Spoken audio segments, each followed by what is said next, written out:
Welcome to Modern Aikidoist Podcast. My sincere thanks to listeners and those who have liked, subscribed, and commented. Your interest is noticed and deeply appreciated. Today's topic is speed and how to understand it so you can look at how to improve your speed. If only I had $1 for every martial artist who was obsessed with speed, I'd be obscenely wealthy. I admit spending a great deal of time focused on being faster and quicker, and I learned a lot about ineffective ways to get faster. Speed seems to be one of the most attractive traits in martial arts, even more so than strength. Almost everybody at some point in their training really tries to go as fast as they can. Everybody wants to be able to move and do technique quickly. I'm going to share with you the key to building speed. It's not a secret, so don't expect some sort of magic formula for training that will turn you into Bruce Lee. There are some important things to understand about performing quickly and being fast. Let's take a look at the different aspects of speed. I'm going to explain these in detail, but the different aspects of speed are perception speed, decision speed, initiation speed, performance speed, and alteration speed. Let me describe each of these so we're clear on what the differences are. For these descriptions, I'm going to use the example of a ball flying at your head, so get that image in your mind.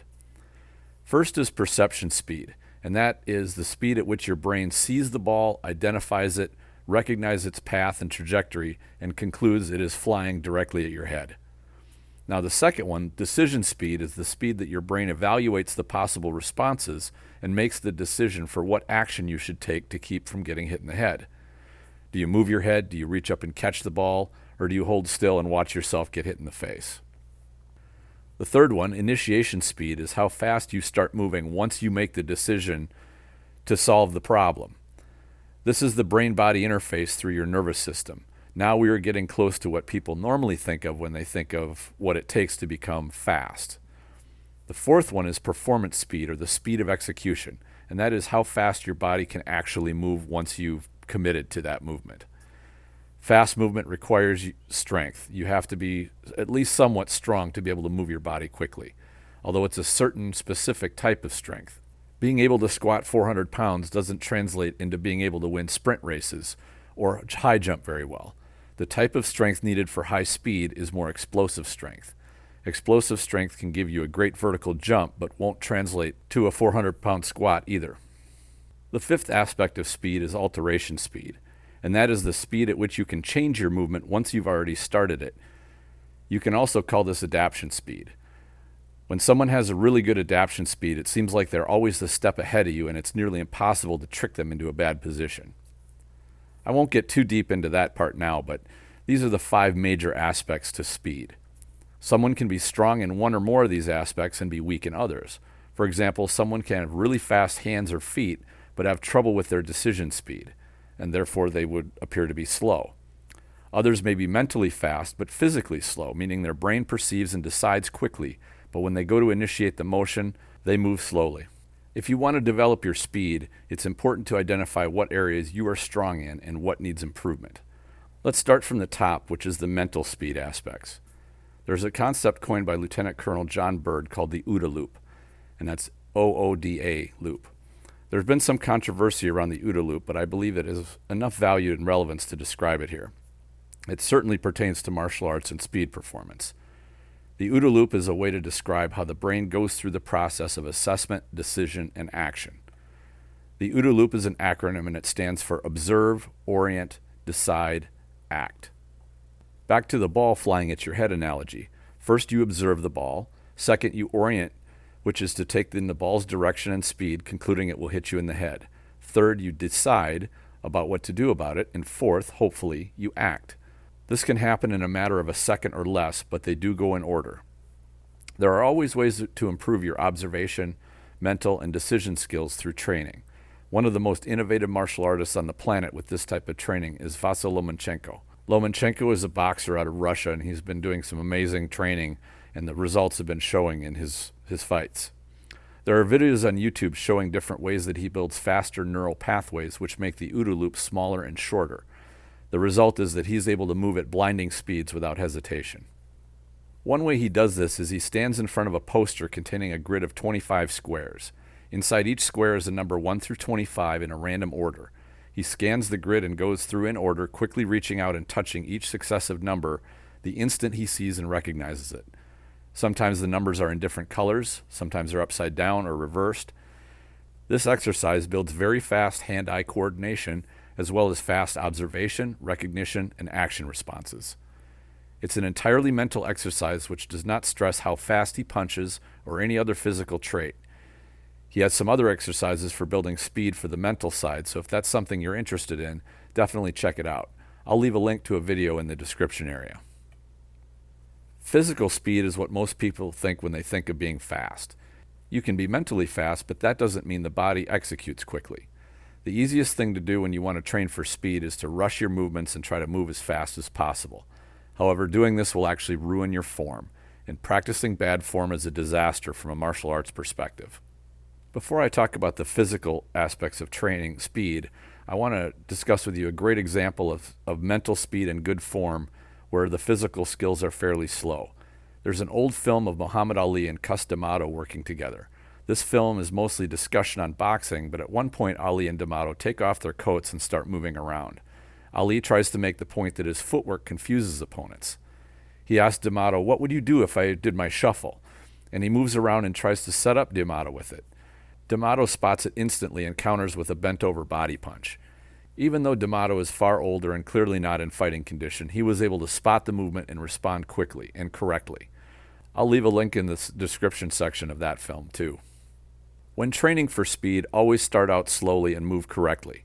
As you move well, then speed will start to come naturally. You don't get to be a blazing fast typist by pounding on keys as fast as your fingers will let you. Instead, you move each finger to the correct key in sequence, and as you do that, your hands become faster at it. As you practice typing, once you start making a lot of mistakes, it means you're going too fast. Only go as fast as you can without making mistakes. Training martial arts is exactly the same. Practicing sloppy will only make you perform sloppy. Having fallen into this trap many times myself due to impatience, I can tell you it takes longer to unlearn sloppy habits later when you've practiced that way over a period of time. You will get better results over a shorter period of time by focusing on form and letting the speed come as your body gets comfortable with the movements. Slow is smooth and smooth is fast. Never try to force speed, which is easier said than done, but the results are well worth it. As I said before, when it comes to training for physical speed, strength is necessary. Athletes who build explosive speed usually use plyometric training to accomplish that. Plyometric training focuses on explosiveness. Imagine a push-up exercise. Normally one lowers their body down and then up, taking 2 seconds or so to lower their body and about the same time to lift it. A plyometric push-up would have explosive up motion, which is done in under a second. The same formula holds for other exercises such as squats, sit-ups, etc., and also includes some which are sport-specific. Hockey players use plyometric side-to-side ramp jumps, for example.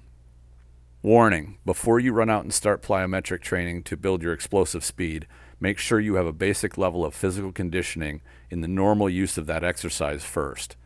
I would do normal push-ups for 3 months or more and build a solid strength base before trying plyometric push-ups.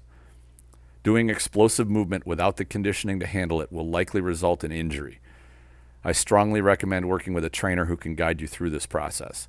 Explosive speed conditioning is nothing to toy with. Get informed first before taking on trying it out. It's also worth mentioning that the physical speed can be limited in scope.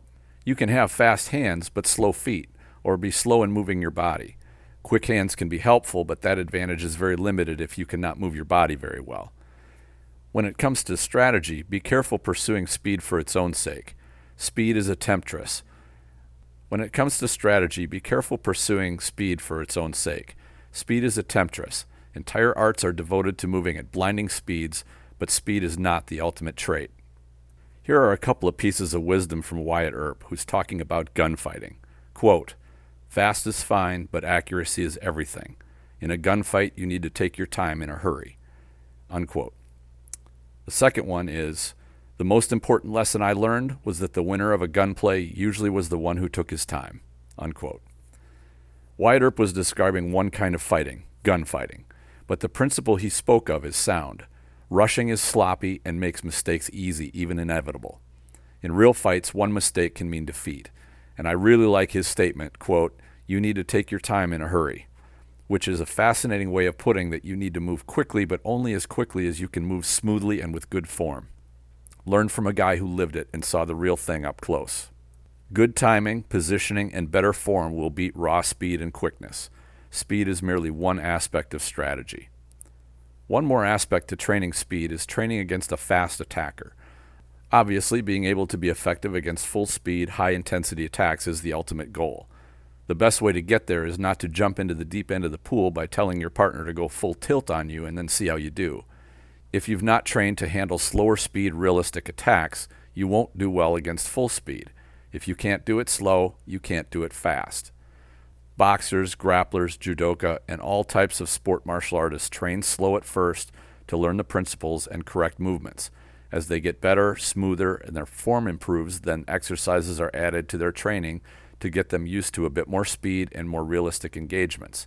It's a huge mistake to have a student work far above their ability level. That's when injuries happen and learning is elusive. When learning to fly, you start with a small single-engine plane. It doesn't go fast and it isn't complicated. Then you work up to bigger and faster planes, and it takes years before you have enough skill and experience to fly a stunt plane or a jet fighter. Training for a full-speed, full-intensity fight is a very similar process. Your training should always include growth where you become comfortable with greater complexity as well as speed, but avoid rushing ahead too far too quickly. Be patient. Your dedication will pay off. If you try to get there too quickly, you will end up taking far longer to get to your destination. Being fast is a good tool to have, but don't pursue it so intently that you overlook the other important aspects. Remember, there is always somebody else out there who is faster, and it's dangerous to assume that speed alone will prevail. What other topics are you interested in hearing about covered in this podcast? Please share your ideas in the comments if you're watching this on YouTube. You can also go to the Facebook group Aikido the Martial Side and post a comment there. Your input and engagement helps podcasts like these stay around. Please support it by liking, subscribing, and sharing. Enjoy your training.